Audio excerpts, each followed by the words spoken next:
સુરેન્દ્રનગરના જોરાવર નગર પ્રજાપતિ મંડળ દ્વારા સમાજની વાડી ખાતે વિદ્યાર્થીઓને વિના મૂલ્યે ચોપડાનું વિતરણ કરીને સેવાનું ભગીરથ કાર્ય કર્યું।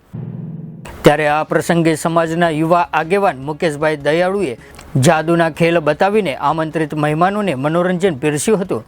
સુરેન્દ્રનગર શહેરમાં વિવિધ વિસ્તારોમાં રહેતા પ્રજાપતિ સમાજના આગેવાનો અને નવયુવાનો દ્વારા અવારનવાર સમાજ ઉપયોગી તેમજ સમાજલક્ષી કાર્ય કરીને એક સેવાનું ભગીરથ કાર્ય કરવામાં આવતું હોય છે। ત્યારે સુરેન્દ્રનગર શહેર પ્રજાપતિ મંડળ પશ્ચિમ વિભાગ દ્વારા પશ્ચિમ વિભાગની જોરાવરનગર ખાતે આવેલી વાડીએ જ્ઞાતિમાં વિદ્યાર્થીઓને નિઃશુલ્ક ચોપડાનું વિતરણનો કાર્યક્રમ યોજવામાં આવ્યો હતો, જેમાં મંડળના પ્રમુખ શ્રી હિંમતભાઈ બલગામા અને મંત્રી શ્રી ભરતભાઈ ગુર્જર તેમજ કારોબારી સભ્યો અને સમાજના આગેવાનો અને સમાજના લોકો તેમજ યુવાનો બહોળી સંખ્યામાં વિદ્યાર્થીઓ પણ ખાસ ઉપસ્થિત રહ્યા હતા।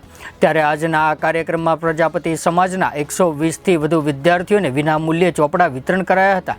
તેમજ આ કાર્યક્રમમાં પ્રજાપતિ સમાજના યુવા આગેવાન મુકેશભાઈ દયાળુ જેવો હર હંમેશા સમાજ માટે કંઈ પણ કરવા માટે અગ્રેસર રહેતા હોય છે, ત્યારે મુકેશભાઈ દયાળુએ સમાજની વાડી ખાતે વિવિધ સેવાઓ આપીને બિરદાવવા લાયક કામગીરી કરી રહ્યા છે। ત્યારે મુકેશભાઈ દયાળુ જેઓએ ચોપડા વિતરણ કાર્યક્રમમાં વિવિધ જાદુના ખેલ બતાવીને આમંત્રિત મહેમાનોને મનોરંજન પીરસીને નાના નાના ભૂલકાઓ સહિત મોટા લોકોને પણ ખુશ કર્યા હતા। ત્યારે પધારેલ સૌ આગેવાનો અને સમાજના લોકો મુકેશભાઈ દયાળુનો આભાર સાથે સમાજ માટે સમાજલક્ષી કાર્ય કરતા રહે તેવી શુભકામનાઓ પણ પાઠવી હતી।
અમારા તમામ અપડેટ્સ મેળવવા માટે જોતા રહો આપણું ગુજરાત ન્યૂઝ। तो व्हाट्सएप, ट्विटर, फेसबुक, इंस्टा जहाँ भी आपका अकाउंट है, इसे शेयर बटन के द्वारा वहाँ पर शेयर करें।